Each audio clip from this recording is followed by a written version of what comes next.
Bismillahirrahmanirrahim. Dan ada riwayat lain masih di nomor yang sama. Kita baca dulu semua riwayatnya. Nomor 77 ini dari juga riwayat Bukhari. Ibnu Abbas juga meriwayatkan, beliau berkata, "Kana akhiru qauli Ibrahim alaihi salam hina ulqiya finnar, hasbunallah wa ni'mal wakil." Akhir kata-kata Nabi Ibrahim AS saat dilemparkan ke dalam api ialah, "Cukuplah Allah menjadi penolong kami dan Allah adalah sebaik-baik pelindung." Surah Al-Imran 173. Kalimat ini kalimat penolong di saat seseorang muslim dalam keadaan genting, dalam keadaan sulit.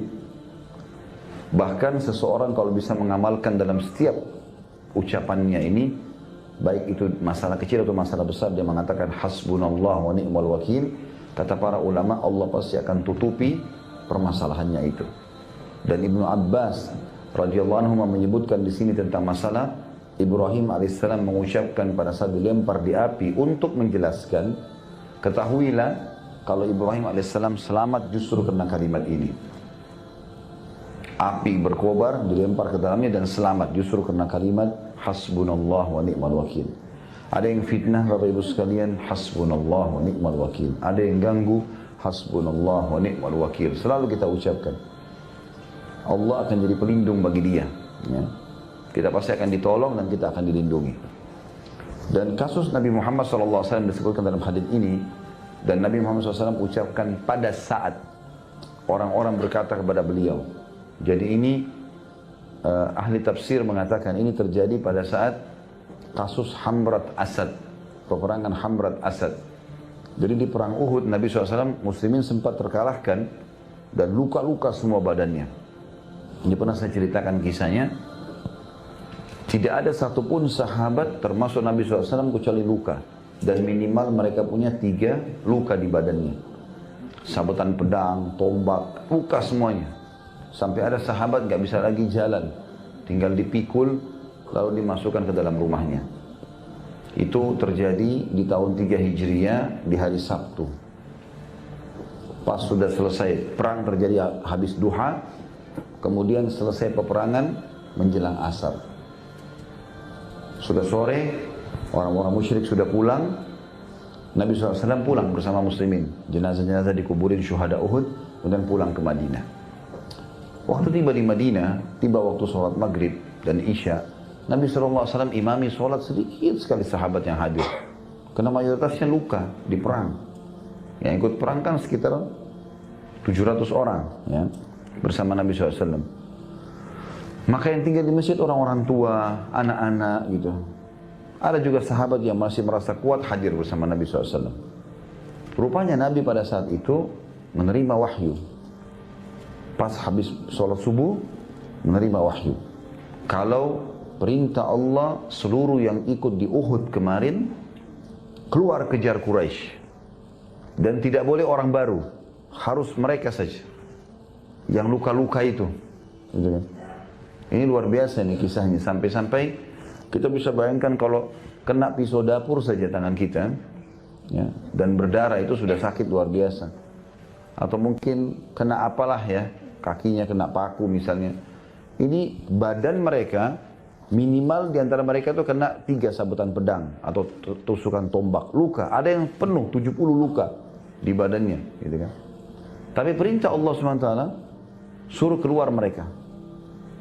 Maka para utusan Nabi SAW keliling Madinah. Wahai yang hadir di Uhud kemarin, dan bukan selain kalian, tidak boleh orang baru, bukan orang yang sehat, yang sakit-sakit itu kemarin. Semuanya kalian diperintahkan oleh Allah, wahyu telah turun kepada Nabi SAW untuk menyerang Quraisy. Uniknya pada saat itu, semua sahabat yang tadinya luka-luka ini bangkit, bangun. Ada yang jalan merangkak, ada yang dipikul sama temannya, ada yang dibantu oleh anak-anaknya dinaikkan di atas kuda. Pokoknya mereka jalan semua. Sampai ada 2 anak muda, seluruh kepalanya sampai kakinya luka. Adik kakak umur 16-15 tahun dua-duanya. Mereka tergeletak, ibunya lagi rawat. Lewat depan rumah mereka, utusan Nabi SAW. Hai yang sudah ikut di Uhud kemarin, muslimin. Rasulullah SAW menerima wahyu menyuruh kalian menyerang Quraisy. Dan Nabi SAW menunggu sekarang di pintu gerbang Madinah. Maka si kakak bilang sama adiknya, bagaimana bisa kita tetap di ranjang sini sementara utusan Rasulullah SAW sudah memanggil kita? Adiknya bilang, bagaimana caranya kita pergi? Bergerak dari ranjang aja nggak bisa. Kata kakaknya, saya seret kamu beberapa langkah, kamu seret saya beberapa langkah. Harus kita pergi. Lalu mereka saling seret-seret berdua dalam kondisi luka. Sampai orang yang lihat menyaksikan nangis semua pada saat itu.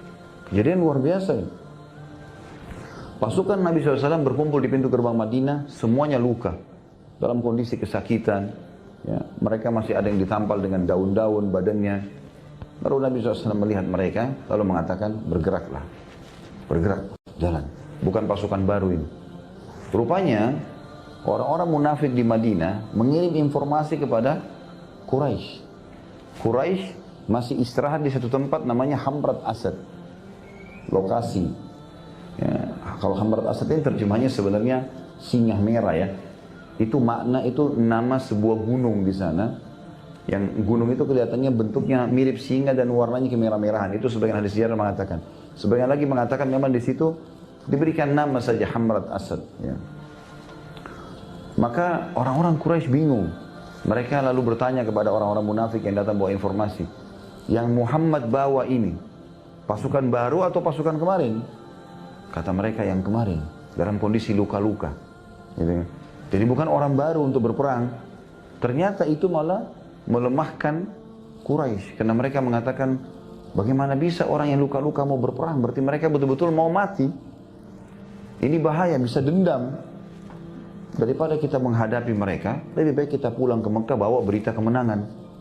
Lalu mereka mengutus beberapa orang menuju ke pasukan Nabi SAW untuk menakut-nakuti.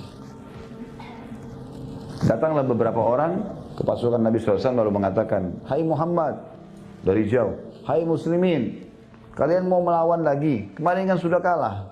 Gitu kan? Dan itu terjadi hari Ahadnya. Karena Nabi SAW keluar hari Ahad pagi. Quraisy juga sudah bergerak meninggalkan Hamrat Asad. Janganlah kalian melawan. Karena pasukan Quraisy 2.000 lebih. Pasukannya kan 3.000 orang. Ada korban beberapa orang. 2.900 pasukan Quraisy masih ada. Mereka sudah kuat dan mereka akan menyerang kalian. Supaya takut itu. Ternyata seluruh sahabat bersama Nabi SAW itu 700 orang atau 630 orang. Karena ada 70 korban Uhud ya pada saat itu. Mengatakan hasbunallah wa ni'mal wakil.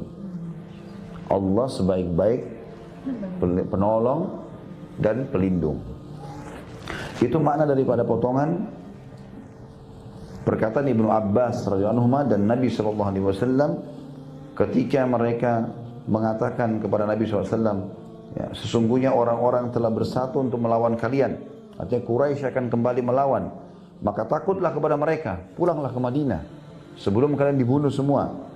Maka ucapan itu justru menambah iman mereka, maksudnya para sahabat dan Nabi SAW. Dan mereka mengatakan, cukuplah Allah menjadi pelindung kami dan Allah adalah sebaik-baik pelindung. Justru Allah membuat mereka ketakutan. Akhirnya orang-orang Quraisy pulang semua. Dan Nabi SAW tiba di Hamrat Asad pada saat itu dan berkemah di situ selama 3 hari. Untuk membuktikan pada Quraisy memang betul-betul mau berperang. Tentu banyak hikmahnya di sini. Hikmah yang pertama, perang Uhud adalah perang kedua muslimin. Artinya masih baru berperang. Sebelumnya Badar menang, sekarang Uhud kalah, gitu kan? Maka itu membuat syok secara kejiwaan. Supaya sahabat tidak syok berperang, tetap mau berperang, maka hikmah ilahi disuruhlah mereka keluar. Dan ternyata betul, dengan mereka keluar, Quraisy takut. Jadi tidak berpengaruh masalah luka-luka mereka itu, gitu kan? Akhirnya mereka pulang ke Madinah dalam kondisi puas. Walaupun mereka dikalah di Uhud, ternyata di Hamrat Asad mereka tunggu sampai 3 hari, Quraisy nggak berani datang. Maka menghidupkan kembali ma'nawiyah dalam bahasa Arab, artinya semangat itu kembali lagi hidup ya, untuk berperang. Dan betul terjadi. Setelah itu para sahabat semangat lagi mengejar mati syahid. Yang kedua, hikmahnya adalah untuk membuktikan kepada para sahabat, kalaupun kalian sampai berperang, dalam kondisi kalian luka-luka, tetap Allah akan berikan kemenangan pada saat itu. Kalau seandainya Quraisy kembali menghadapi muslimin di Hamrat Asad, maka Allah akan memastikan kemenangan. Walaupun mereka luka-luka, dan akan terjadi korban yang besar pada Quraisy. Tapi karena mereka tidak kembali, maka Allah SWT memberikan ketenangan jiwa kepada muslimin dan menganggap sudah menang. Ya. Ketiga, memberikan hikmah kepada tentang kisah itu tentunya kepada para sahabat kalau memang target seorang muslim adalah akhirat. Sekalian kalian sudah niat mati syahid, kejar surga, udah jangan setengah-setengah. Badan sudah luka sekalian. Gitu. Jadi mereka pun semangat pada saat itu mengejar mati syahidnya. Jadi kalimat ini Bapak Ibu sekalian gunakan dalam setiap keadaan. Hasbunallah wa ni'mal wakil. Hasbunallah wa ni'mal wakil. Selalu kita ucapkan. Apa saja kita merasa tidak nyaman, hasbunallah wa ni'mal wakil. Keinginan belum terpenuhi, ya, niat-niat belum tersampaikan, kaki belum sampai ke tujuan, ya, tangan belum sampai menjama. Hal itu adalah hal-hal yang merupakan hak kita dan keinginan yang baik, maka hasbunallah wa ni'mal wakil. Ya.